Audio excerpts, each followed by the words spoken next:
ونستعينه ونستغفره ونؤمن به ونتوكل عليه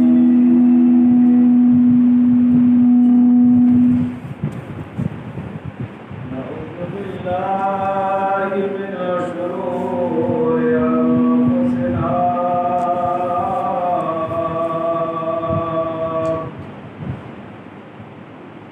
ومن سيئات أعمالنا من يهده الله فلا مضل له ومن يضلل فلا هادي له أشهد أن لا إله إلا الله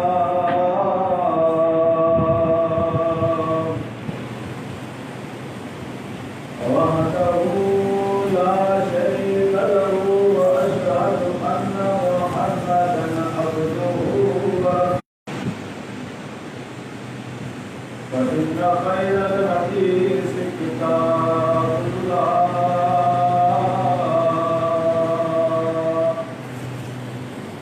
وخير الهدي هدي محمد صلى الله عليه وسلم وشر الأمور محدثاتها وكل محدثة بدعة وكل بدعة ضلالة وكل ضلالة في النار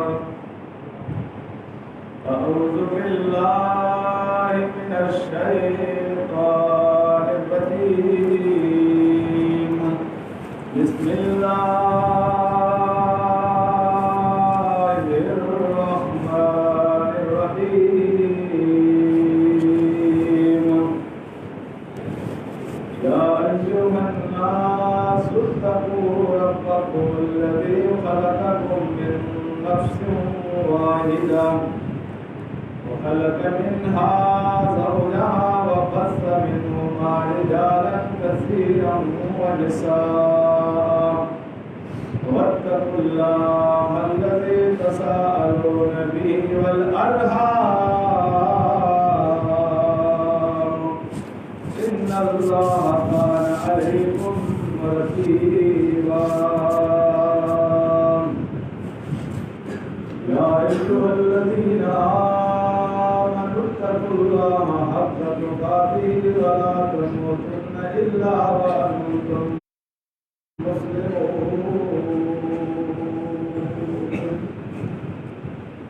يا أيها الذين آمنوا اتقوا الله وقولوا قولا سديدا يصلح لكم أعمالكم ويغفر لكم ذنوبكم ومن يطع الله ورسوله فقد فاز فوزا عظيما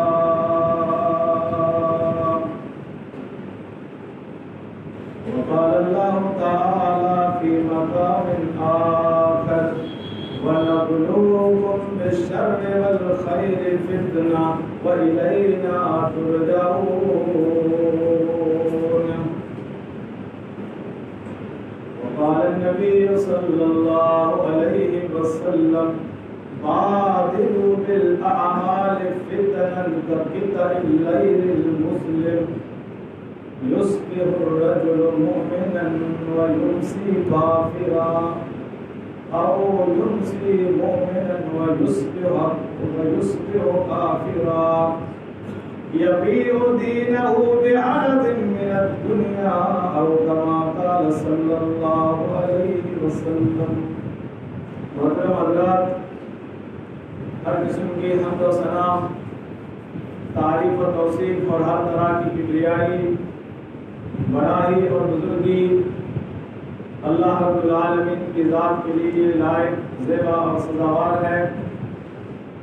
بعدہ ان گنت اور لا تعداد درود و سلام نازل ہو عموماً اللہ کے تمام برگزیدہ انبیاء اور رسل پر، بالخصوص میرے اور آپ کے پیارے نبی، نبیوں کے سردار حضرت محمد رسول اللہ صلی اللہ علیہ وسلم کی ذات گرامی پر۔ برادران اسلام، آج کے اس خطبہ جمعہ میں جس موضوع پر آپ حضرات کے سامنے قرآن و حدیث کی روشنی میں چند باتیں رکھنا چاہتا ہوں، وہ ہے فتنوں کے دور میں مسلمانوں کا کردار۔ یہ موضوع ایک طویل موضوع ہے، اس کو کم سے کم ایک گھنٹے کا وقت درکار ہوتا ہے۔ اتنا ٹائم ہمارے پاس نہیں ہے۔ ہمارے خطبہ جمعہ میں جو ٹائم رکھا جاتا ہے وہ بہت مختصر ہوتا ہے، لہذا وقت کو مد نظر رکھتے ہوئے میں کوشش کروں گا کہ موضوع کے پہلے جز پر روشنی ڈالوں، وہ ہے کہ موجودہ دور کے فتنے کون سے ہیں، اور دوسرا موضوع کا جز ہے کہ ایسے فتنوں میں مسلمان کا کیا کردار ہونا چاہیے، یہ دوسرا جز ہے۔ انشاءاللہ میں ملا جلا کر کے تو کچھ کوشش کروں گا کہ موضوع کا حق ادا ہو جائے۔ اللہ تعالی ہمیں سنانے سے زیادہ عمل کی توفیق عطا فرمائے۔ حضرات گرامی، یہ دنیاوی زندگی جو ہے، اس زندگی میں خیر اور شر دونوں موجود ہیں۔ اللہ تعالیٰ نے قرآن مجید کے اندر ارشاد فرمایا وَنَبْلُوكُمْ بِالشَّرِّ وَالْخَيْرِ فِتْنَةً، کہ ہم تمہیں بطور امتحان خیر اور شر دونوں ذریعوں سے آزمائیں گے۔ اللہ تعالیٰ کا یہ اصول ہے، اللہ تعالیٰ کا یہ طریقہ ہے کہ اپنے بندوں کو آزماتا ہے۔ یہ آزمائشیں کبھی خوشحالی دے کر کے اللہ تعالیٰ آزماتا ہے، کبھی فقر و فاقہ میں مبتلا کر کے آزماتا ہے، کبھی صحت مندی دے کر کے آزماتا ہے، کبھی بیماریوں میں مبتلا کر کے آزماتا ہے، کبھی اچھے حالات دے کر کے، کبھی برے حالات دے کر کے اللہ تعالیٰ ہمیں آزماتا ہے۔ دنیاوی زندگی میں یہ اتار چڑھاؤ رہنے والا اللہ کا اصول ہے۔ یہ کیوں ہوتا ہے؟ اللہ نے فرمایا ہم جاننا چاہتے ہیں کہ تم میں سے کون لوگ سچے ہیں اور کون جھوٹے ہیں، کون ہر حال میں اللہ کے ہم نے اپنی آنکھوں سے دیکھا بھی ہے اور مشاہدہ بھی کیا ہے کہ کئی روڑ پتی ہمارے سامنے بنے، کئی کروڑ پتی، کئی اچھے کئی خراب بن گئے۔ ہماری زندگی کے سامنے لوگوں کے حالات بدلے کہ نہیں بدلے، یہ اللہ کا اصول رہا ہے۔ اب جن فتنوں کی ہم بات کر رہے ہیں میرے بھائیوں، ان فتنوں کی کئی قسمیں ہیں، کئی کوالٹیز ہیں۔ چند ایک قسمیں آپ کے سامنے رکھوں، آپ حیران رہ جائیں گے کہ یہ بھی فتنہ۔ اللہ تعالیٰ نے قرآن مجید کے اندر ارشاد فرمایا تمہارے مال اور تمہاری اولاد تمہارے لیے فتنہ ہے۔ کون آدمی کہے گا کہ مال اور اولاد فتنہ ہے؟ اور اپنی طرف سے نہیں کہتے۔ اللہ نے قرآن مجید کے اندر ارشاد فرمایا انما اموالکم و اولادکم فتنہ، لوگوں تمہارے مال اور تمہاری اولاد تمہارے لیے فتنہ ہے۔ ایک اور مقام پہ اللہ نے ارشاد فرمایا یا ایھا الذین آمنوا ان من ازواجکم و اولادکم عدوا لکم فاحذروہم، اے مومنو، اے مسلمانوں، بعض تمہاری بیویاں اور تمہارے بچے تمہارے دشمن ہیں، ان سے ہوشیار رہو۔ اور علامہ اقبال نے کہا ہے اللہ سے کرے دور تو تعلیم بھی فتنہ، املاک بھی، اولاد بھی، جاگیر بھی فتنہ،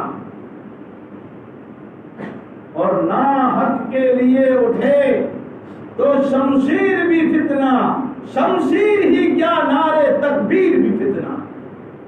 اگر ہمارے مال اور ہماری اولاد اللہ کی عبادت سے ہمیں غافل کرتے ہوں تو یقیناً یہ مال اور یہ اولاد ہمارے لیے فتنہ ہے۔ اللہ کی عبادت میں رکاوٹ بنتے ہیں مال اور اولاد۔ ٹائم نہیں ملتا مولانا صاحب نماز پڑھنے کا، دندے میں اتنا بزی ہوں کہ ٹائم ہی نہیں ملتا۔ دو نمازیں ساتھ میں کبھی صرف جمعہ پڑھ پاتا ہوں۔ یہ مال کے حصول کے لیے آدمی نے نمازوں کو چھوڑا ہے، تو کیا یہ مال انسان کے لیے فتنہ نہیں ہوا؟ اولاد کو خوش کرنے کے لیے حلال و حرام میں تمیز کیے بغیر کمائے جا رہا ہے۔ میرے بچے خوش رہیں، ان کو تکلیف نہ ہو، ان کی دنیاوی زندگی آرام سے گزرے۔ میرے بھائی، دنیاوی زندگی آرام سے گزرے اس لیے تو حلال اور حرام میں تمیز نہیں کرتا کہ میرے بچے صحیح سے زندگی گزاریں، تو یہ اولاد بھی تمہارے لیے فتنہ ہے۔ ہونا تو یہ چاہیے تھا کہ کمایا ہوا مال حلال ذریعے سے ہو اور پھر رب کی راہ میں اس کو خرچ کیا ہوا ہو، اور اولاد ہو اس کی صحیح تربیت ہو، اسلامی تعلیمات ہم دلائے ہوں، تو یہ بچے ہمارے لیے فتنہ نہیں ہے، یہ مال ہمارے لیے فتنہ نہیں ہے، یہ ہمارے لیے زحمت نہیں ہے، ہمارے لیے رحمت ہے۔ اگر ہمارے بچے پڑھے لکھے ہوں، نیک ہوں، نمازی ہوں، تو ہمیں امید ہے۔ نبی کائنات صلی اللہ علیہ وسلم کی حدیث ہے کہ آدمی جب تک زندہ رہتا ہے کرامن کاتبین اس کا حساب کتاب لکھ رہے ہیں، وہ جو کر رہا ہے وہ سب لکھا جا رہا ہے۔ اذ یتلقى المتلقیان عن الیمین وعن الشمال قعید ما یلفظ من قول الا لدیہ رقیب عتید۔ کہ آدمی جو بھی بات کرتا ہے یہ کرامن کاتبین رجسٹر میں درج کر رہے ہیں، اور قیامت کے دن یہ آدمی اپنی کتاب گلے میں لٹکا کر کے اللہ کے سامنے حاضر ہوگا۔ جو اس نے کیا ہے سب میموری میں وہاں پہ جمع ہوگا۔ اللہ تعالیٰ کہے گا اقرأ کتابک کفی بنفسک اليوم علیک حسیبا۔ اے بندے خدا، تو خود اپنی کتاب کو پڑھ لے کہ تو نے دنیا میں کیا کیا کیا ہے۔ میرے بھائیو، یہ کتاب لکھی جاتی ہے جب تک آدمی زندہ ہوتا ہے، اور جب آدمی مر جاتا ہے تو یہ کتاب بند ہو جاتی ہے، اس کے ساتھ قبر میں دفن ہو جاتی ہے، اسی کو لے کر کے اٹھے گا۔ لیکن اللہ کے نبی نے فرمایا 3 کام ایسے ہیں کہ اس کے مرنے کے بعد بھی اس کے نام اعمال میں لکھے جائیں گے۔ ان اعمال میں، ان 3 اعمال میں ایک عمل ہے صدقے جاریہ۔ اللہ کی راہ میں صدقہ کیا، کہیں کنواں کھدوا دیا، کہیں نل لگوا دیا، کسی غریب مسکین کے لیے ہاسپٹل کا انتظام کر دیا، کسی کو کچھ کام آ گیا، جب تک اس کے خرچ کیے ہوئے مال سے لوگ فائدہ اٹھائیں گے اس وقت تک اس کے نام اعمال میں اس کے لیے ثواب لکھا جائے گا۔ مر گیا تو کیا لکھا جائے گا۔ اسی طرح دوسرا عمل ہے اپنے پیچھے نیک اولاد چھوڑ کر کے چلا گیا۔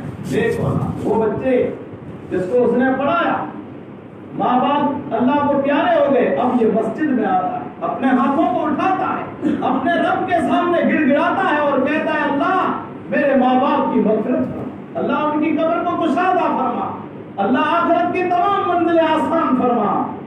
میرے بھائیوں، ایسے بچے اگر چھوڑ جاتا ہے آدمی تب بھی اس کے لیے درجات بلند ہوتے ہیں اس کے۔ اور ہم کیسے بچوں کو چھوڑ کر کے خود مسجد میں نہیں آئے تو بچوں نے بھی مسجد کا گیٹ نہیں دیکھا۔ اب وہ بچے ہمارے مرنے کے بعد ہمیں کیا کام ہے؟ تو یہ اولاد فتنہ نہیں تو پھر کیا؟ اولاد رحمت ہے، ثواب کا ذریعہ ہے، آدمی کے کام آ سکتے ہیں اگر نیک ہوں تو میرے بھائیوں، دوسرا پہلا جو فتنہ ہے انسان جس کو رحمت سمجھتا ہے، جس کو اچھا سمجھتا ہے، وہ ہے مال اور اولاد کا فتنہ۔ اللہ سے دعا کریں کہ ہمارا مال اور ہماری اولاد ہمارے لیے فتنہ ثابت نہ ہو، ہمارے لیے آخرت میں نجات کا ذریعہ ثابت ہو۔ دوسرا فتنہ ہے اور وہ ہے شہوات کا فتنہ، لذات کا فتنہ۔ اللہ رب العالمین نے قرآن مجید کے اندر ارشاد فرمایا زُيِّنَ لِلنَّاسِ حُبُّ الشَّهَوَاتِ مِنَ النِّسَاءِ وَالْبَنِينَ وَالْقَنَاطِرِ الْمُقَنطَرَةِ مِنَ الذَّهَبِ وَالْفِضَّةِ وَالْخَيْلِ الْمُسَوَّمَةِ وَالْأَنْعَامِ وَالْحَرْثِ۔ اللہ نے فرمایا کہ لوگوں کے لیے عورتیں، لڑکے، سونے چاندی کے جمع کردہ خزانے، مویشی، جانور اور عمدہ نسل کے گھوڑے اور کھیت، ان تمام چیزوں کی محبت انسان کے دل میں مزین کر دی گئی ہے۔ آدمی ان کی طرف کھنچتا چلا جاتا ہے، شہوت آدمی پر غالب آ جاتی ہے۔ جب شہوتیں غالب آئے تو یہ شہوتیں انسان کے لیے فتنہ ہے۔ جائز طریقے سے شہوت جائز ہے، اس پر ثواب ہے، آدمی نکاح کا طریقہ اپنائے، سنت کے طریقے نکاح کرے اور اپنی شہوت کو پوری کرے، لیکن زنا کے راستے پر اگر چلا جائے تو یہ شہوت اس کے لیے فتنہ ہے۔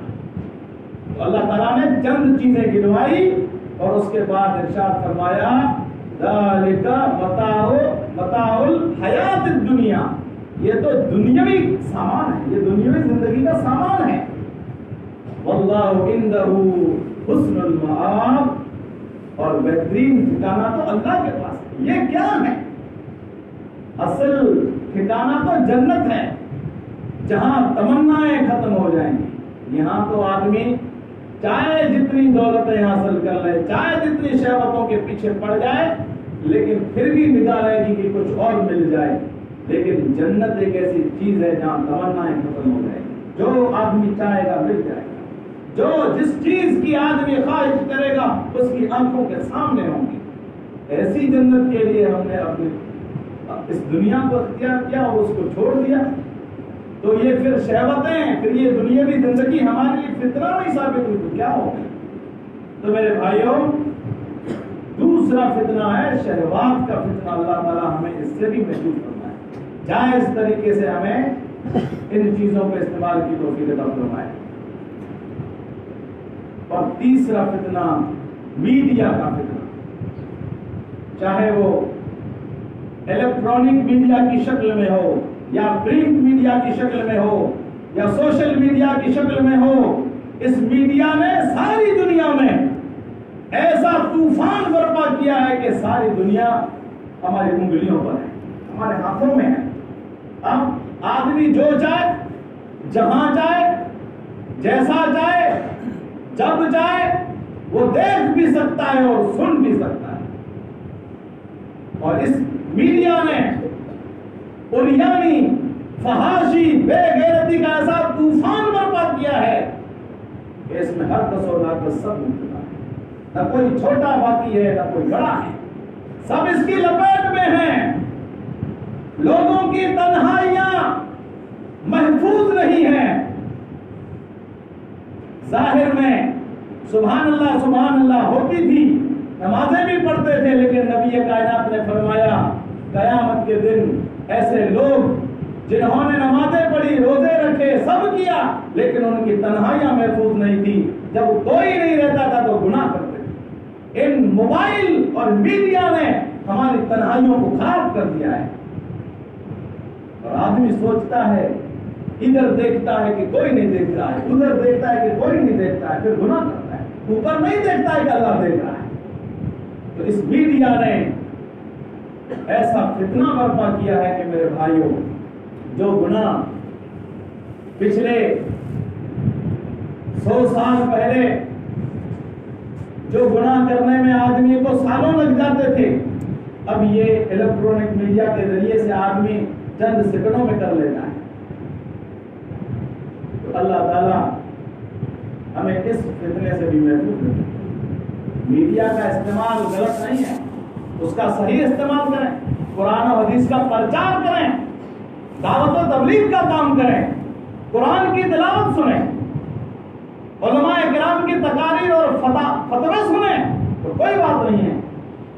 لیکن اس کے ذریعے سے اگر عریانی اور فحاشی کا کام ہوا تو میرے بھائیو یہ ہمارے لیے بہت بڑا فتنہ ہے اور ہمارے لیے جہنم میں جانے کا ذریعہ بن جائے گا۔ اللہ تعالیٰ تمام مسلمانوں کو اس سے بھی محفوظ فرمائے۔ ایک اور فتنہ اور وہ ہے گروہ بندیوں کا فتنہ، مسلکی فتنے۔ اس فتنے نے امت مسلمہ کو ٹکڑے ٹکڑے کر کے اس کی بنیادوں کو کھوکھلا کر دیا ہے۔ غیر مسلمین اسلام قبول کریں لیکن اسلام کی شبیہ کو ہم مسلمانوں نے ان کے سامنے مشکوک کر کے رکھ دیا ہے۔ غیر مسلم مسلمان ہوتے ہوئے فیصلہ نہیں کر پاتا کہ اہل حدیث بنوں، دیوبندی بنوں یا بریلوی بنوں یا کیا بنوں۔ ان مسلکی گروہ بندیوں نے امت محمدیہ اور اسلام کے صاف و شفاف چہرے کو ددلا کر دیا ہے۔ ہونا تو یہ چاہیے تھا کہ سارے مسلمان ایک ہاتھ میں اللہ کی کتاب پکڑیں اور دوسرے ہاتھ میں جناب محمد الرسول اللہ صلی اللہ علیہ وسلم کا فرمان پکڑیں، تمام مسلکی جھگڑے ختم ہو جائیں گے۔ لیکن کل حزب بما لدیہم فرحون کا مصداق بنے ہوئے مسلمان، ہر آدمی چاہتا ہے، سوچتا ہے کہ جہاں میں ہوں وہی ٹھیک ہے، جو میرا مولوی کہتا ہے وہی ٹھیک ہے۔ کسی کو توفیق نہیں ہوتی ہے کہ تھوڑا ٹائم نکالے اور تحقیق کے راستے پہ نکلے، لوگوں سے معلوم کرے کہ یہ بات کب سے ہے، اس کی نسبت نبی سے ملتی ہے کہ نہیں ملتی ہے، یہ کوئی نہیں سوچتا ہے۔ بس میری مسجد کے مولوی نے جو کہہ دیا وہ ٹھیک ہے، میرے امام نے، میرے پیر و مرشد نے جو کہہ دیا وہی ٹھیک ہے۔ میرے بھائیو، دنیا میں معمولی کوئی چیز خریدنا ہو تو دسیوں لوگوں سے پوچھتے ہیں کہ اچھی چیز کس دکان پہ ملے گی، لیکن دین کے اعتبار سے دینی باتوں کو ہم جہاں سے ملتی ہے لے لیتے، کوئی تحقیق نہیں کرتے کہ اچھی چیز کہاں سے ملے گی۔ تو یہ مسلکی جو فتنہ ہے، بہت سارے مسلمان بلکہ مسلمانوں کی اکثریت اس میں مبتلا ہے۔ اللہ تعالیٰ تمام مسلمانوں کو صراط مستقیم پر گامزن فرمائے۔ میرے بھائیوں، یہ تو وہ فتنے تھے جو موجودہ دور میں موجود ہیں۔ بعض وہ فتنے جو نبی کائنات صلی اللہ علیہ وسلم نے اپنی حیات مبارکہ میں پیشن گوئی کر دی تھی کہ قیامت سے پہلے پہلے اس طرح کے قسمیں، اس طرح کے فتنے واقع ہوں گے، سنگین قسم کے فتنے۔ ان فتنوں سے امت مسلمہ کو بچنے کی نبی کائنات نے تلقین دی ہے۔ آپ صلی اللہ علیہ وسلم نے فرمایا، بادروا بالاعمال فتنا کقطع اللیل۔ اے مسلمانوں، ان فتنوں کے آنے سے پہلے پہلے تم نیک اعمال کر لو۔ قطع اللیل، جو فتنے اندھیری رات کے ٹکڑوں کی طرح آئیں گے۔ یصبح الرجل مؤمنا ویمسی کافرا، کہ اس دور میں جب یہ فتنے واقع ہوں گے تو آدمی صبح کو مومن ہوگا تو شام کو کافر ہو جائے گا، اور یمسی مومنا ویصبح کافرا، اور شام کو مومن ہوگا تو صبح کو کافر ہو جائے گا۔ یبیع دینہ بعرض من الدنیا، آدمی دنیا کے معمولی سامان کے لیے اپنے دین کو بیچ ڈالے گا۔ اس دور کے آنے سے پہلے پہلے اللہ کے نبی نے فرمایا تم نیک اعمال کر لو۔ کیا وہ دور جس کی طرف نبی کائنات نے اشارہ فرمایا تھا وہ آج کا دور نہیں ہے؟ کیا آدمی اپنے دین کو دنیاوی سامان کے لیے بیچ نہیں ڈالتا؟ اللہ نے سود کو حرام کیا ہے، تجارت کو حلال کیا ہے۔ کیا مسلمان کلمہ پڑھنے کے بعد سودی کاروبار نہیں کر رہا ہے؟ اللہ رب العالمین نے گناہوں کو حرام کیا، کیا مسلمان ہونے کے باوجود آج آدمی گناہوں میں مبتلا نہیں ہے؟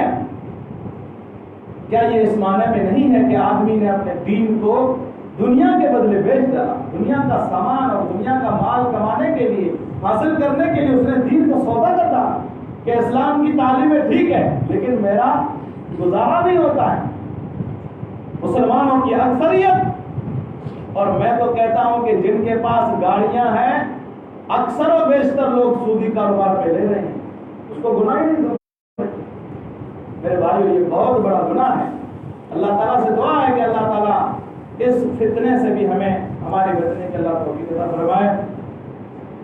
اسی طرح نبی کائنات صلی اللہ علیہ وسلم نے فرمایا کہ قیامت سے پہلے پہلے اس طرح فتنے آئیں گے کہ جس طرح گرمی کے موسم میں تیز ہواؤں کے جھونکے ہوتے ہیں ان جھونکوں کی طرح آئیں گے اور پوری دنیا میں پھیل جائیں گے. بعض سمندر کی موجوں کی طرح آئیں گے اور سب کو اپنی لپیٹ میں لے لیں گے. حالات ایسے ہوں گے کہ آدمی فیصلہ نہیں کر پائے گا کہ کیا صحیح ہے کیا غلط ہے. اس دور میں صبح کا مومن شام کو کافر ہو جائے گا، شام کا مومن صبح کو کافر ہو جائے گا. لوگوں کے دلوں کو جھنجھوڑ دیا جائے گا.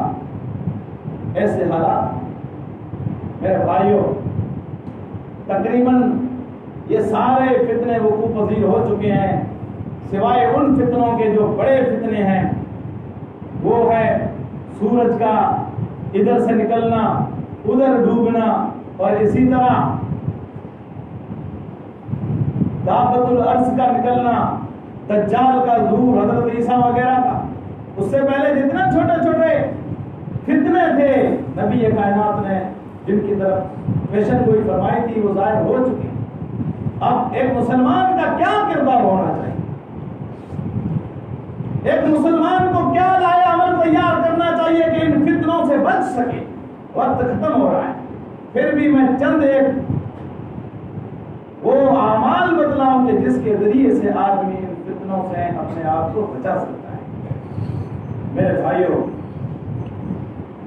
ان فتنوں سے بچاؤ کے لیے سب سے پہلا ہتھیار جو ہے وہ اللہ تعالیٰ کے سامنے آدمی روئے گڑ گڑائے اور اللہ سے کہے اللہ مجھے ان فتنوں سے تو بچا. اللہ سے پناہ طلب کرے. فتنوں سے بچنے کے لیے اللہ سے پناہ طلب کرے. حضرت زید بن ثابت رضی اللہ تعالیٰ عنہ بیان کرتے ہیں کہ رسول اللہ صلی اللہ علیہ وسلم نے ارشاد فرمایا تعوذوا باللہ من الفتن ما ظہر منها وما بطن. کہ میرے صحابیوں تم اللہ تعالیٰ سے فتنوں سے بچنے کی پناہ طلب کرو، ان فتنوں سے جو ظاہر ہیں اور ان سے بھی جو باطن ہیں جو چھپے ہوئے ہیں. تمام فتنوں سے اللہ کی پناہ طلب کرو. اور پھر صحابی رسول کہتے ہیں کہ ہم سب نے کہا نعوذ باللہ من الفتن ما ظہر منها وما بطن. اے اللہ ہم تجھ سے ان فتنوں سے پناہ طلب کرتے ہیں جو ظاہر ہے اور ان سے بھی جو باطن ہے. اور خود رسول اللہ صلی اللہ علیہ وسلم کو بھی اللہ کے نبی نے اللہ رب العالمین نے فرمایا یا محمد اذا صلیت فقل اللهم انی اسألک فعل الخیرات وترک المنکرات وحب المساکین واذا اردت بعبادک فتنا فاقبضنی الیک غیر مفتون. اے اللہ میں تجھ سے اچھے کاموں کی توفیق کا سوال کرتا ہوں، برے کاموں سے بچنے کا سوال کرتا ہوں، مسکینوں سے محبت کرنے کا سوال کرتا ہوں. اور اے اللہ جب تو اپنے بندوں کو فتنوں میں مبتلا کرے مجھے مبتلا کیے بغیر میری روح کو قبض کر لینا. ان فتنوں میں مبتلا ہوں اس سے پہلے میں اس دنیا سے چلا جاؤں. اللہ کے نبی فتنوں سے بچنے کے لیے دعا کر رہے ہیں اور ہم میں سے کتنے لوگ ہیں جنہوں نے اپنی دعاؤں میں یہ کلمات کہے ہوں کہ اللہ کو ہمیں فتنوں سے بچا. تو میرے بھائیوں یہ پہلا ہتھیار ہے کہ آدمی اس کو اپنائے اور اس کے ذریعے سے اللہ تعالیٰ سے پناہ طلب کرے. اور دوسرا ہے عقیدے توحید پر مستقیم رہنا. توحید جو عقیدہ ہے ہمارا اس پر آدمی ڈٹ جائے، معمولی سی جھنجھوڑ پہ عقیدے کو چھوڑ نہ دے، کیونکہ توحید یہ دولت ہی ایسی ہے کہ اس کی راہ میں رکاوٹیں آتی ہیں، آدمی کو جھنجھوڑا جاتا ہے، اس کا امتحان ہوتا ہے۔ اللہ رب العالمین نے قرآن مجید کے اندر ارشاد فرمایا احسب الناس ان یترکوا ان یقولوا آمنا وهم لا یفتنون ولقد فتنا الذین من قبلهم فلیعلمن اللہ الذین صدقوا ولیعلمن الکاذبین۔ اللہ نے ارشاد فرمایا کہ کیا لوگوں نے یہ سمجھ رکھا ہے کہ ہم صرف لا الہ الا اللہ کہہ دیں گے تو بس چھوٹ گئے، اب ہمارا امتحان نہیں ہوگا؟ اللہ نے فرمایا کہ تم سے پہلے جتنے بھی لوگ آئے جنہوں نے توحید کی دعوت کو اپنایا، توحید کے عقیدے کو اپنایا، ان لوگوں کو اللہ تعالیٰ نے کہا کہ ہم نے آزمایا، اور اس لیے آزمایا تاکہ ہم جان سکیں کہ ان میں کون سچا ہے اور کون جھوٹا ہے۔ تو میرے بھائیوں، جس نے بھی توحید کو اپنایا، جس نے بھی اپنے عقیدے کو درست کیا، اس کی راہ میں رکاوٹیں آتی ہیں، تکلیفیں آتی ہے، اس کا امتحان ہوتا ہے۔ اب ایک مومن کو چاہیے کہ اس پر صبر کرے، اللہ سے صبر اور استقامت کا سوال کرے۔ ہم پر تو کچھ مصیبتیں نہیں آئی، نبی کائنات صلی اللہ علیہ وسلم کے دور کو دیکھیں، صحابہ کرام کے دور کو دیکھیں کہ مشرکین کی طرف سے کتنے ستائے جاتے تھے۔ حضرت ایک صحابی رسول حضرت خباب بن عرب نبی کائنات صلی اللہ علیہ وسلم کی خدمت میں حاضر ہوتے ہیں۔ آپ صلی اللہ علیہ وسلم کعبے کے سائے میں چادر پر تکیہ لگا کر لیٹے ہوئے تھے۔ حضرت خباب آتے ہیں اور کہتے ہیں کہ اس وقت ہم لوگوں کو کفار کی طرف سے بڑی تکلیفیں دی جا رہی تھی، میں آیا اللہ کے نبی کے پاس اور کہا ہے اللہ کے نبی آپ اللہ سے دعا کیوں نہیں کرتے، ہم لوگ ستائے جا رہے ہیں۔ اللہ کے نبی جو تکیہ لگا کے بیٹھے تھے، تکیہ چھوڑ کر کے سیدھا بیٹھ جاتے ہیں اور آپ کا چہرہ سرخ ہو جاتا ہے، اور رسول اللہ صلی اللہ علیہ وسلم نے ارشاد فرمایا کہ تم سے پہلے ایسے لوگ گزر چکے ہیں کہ ان میں سے ایک کے گوشت اور ہڈیوں تک لوہے کی کنگھیاں چلائی جاتی تھی، اور یہ آزمائش بھی انہیں ان کے دین سے نہیں پھیرتی، اور ایک آدمی کے سر پر آری رکھ کر کے 2 ٹکڑوں میں چیر دیا جاتا تھا، یہ آزمائش بھی انہیں ان کے دین سے نہیں پھیرتی۔ تم کیا بات کرتے؟ اور یہاں تک کہ اللہ تعالیٰ اس امر کو پورا کر کے رہے گا کہ ایک سوار سما سے حضر موت تک اکیلا سفر کرے گا اور اللہ کے علاوہ اس کو کسی کا ڈر نہیں ہوگا۔ تو میرے بھائیو، حالات آتے ہیں، اللہ آزمانا چاہتا ہے، اپنے نیکوکار بندوں کو آزماتا ہے۔ اسی طرح ایک اور فتنوں سے بچاؤ کا ذریعہ ہے، اور وہ ہے عبادت۔ فتنوں کے دور میں جب آدمی دیکھے کہ ہر طرف مار دھاڑ، لڑائی جھگڑے، فتنے فساد ہیں، ایسے موقع پر آدمی کو اللہ کی عبادت کرنی چاہیے، اور ایسے موقع پر عبادت کرنا اللہ کے نبی نے فرمایا کہ میری طرف ہجرت کرنے کے برابر ہے۔ اور رسول اللہ صلی اللہ علیہ وسلم ایک رات اٹھتے ہیں، حضرت ام سلمہ کہتی ہے کہ اللہ کے نبی لیٹے ہوئے تھے، رات میں اچانک اٹھتے ہیں اور کہتے ہیں سبحان اللہ ماذا انزل اللہ من الفتن وماذا انزل۔ اللہ کے نبی کہتے ہیں کہ اللہ کی تعریف ہے کہ آج اللہ تعالیٰ نے کتنے خزانے نازل کیے اور کتنے فتنے نازل کیے۔ اور اس کے بعد اللہ کے نبی نے فرمایا کون ہے جو ان حجروں میں سوئی ہوئی عورتوں کو جگائے تاکہ وہ نماز پڑھیں؟ یعنی اللہ کے نبی کہہ رہے ہیں کہ کون ہے جو میری بیویوں کو اٹھائے رات کو تاکہ وہ تہجد کی نماز پڑھیں؟ تو میرے بھائیوں، پتہ یہ چلا کہ آدمی نماز پڑھے، عبادت کرے تو فتنوں سے بچ سکتا ہے۔ اور بھی کئی فتنوں سے بچاؤ کے طریقے تھے، قرآن حدیث کی روشنی میں وقت ختم ہو گیا ہے۔ اللہ تعالیٰ سے دعا کرتے ہیں کہ اللہ تعالیٰ ہمیں تمام فتنوں سے محفوظ فرمائے، اور فتنوں سے بچنے کے لیے جو قرآن حدیث کی روشنی میں بتائے گئے طریقے ہیں اللہ تعالیٰ ہمیں اپنانے کی توفیق عطا فرمائے۔